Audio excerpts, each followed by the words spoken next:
بسم اللہ الرحمن الرحیم۔ دین و اسلام چینل کے ناظرین، السلام علیکم ورحمۃ اللہ وبرکاتہ۔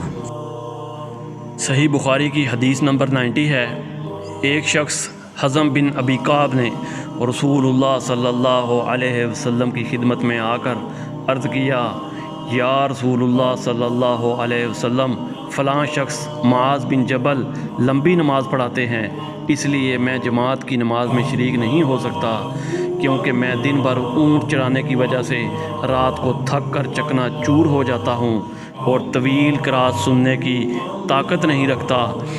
ابو مسعود راوی کہتے ہیں کہ اس دن سے زیادہ میں نے کبھی رسول اللہ صلی اللہ علیہ وسلم کو وعظ کے دوران اتنا غضبناک نہیں دیکھا۔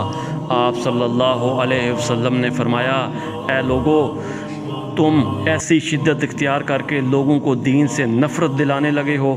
سن لو، جو شخص لوگوں کو نماز پڑھائے تو وہ ہلکی پڑھائے، کیونکہ ان میں بیمار، کمزور اور حاجت والے سبھی قسم کے لوگ ہوتے ہیں۔ سبحان اللہ۔ قرآن و حدیث کی تعلیمات کے لیے دین و اسلام چینل کو سبسکرائب کریں۔ جزاک اللہ خیر۔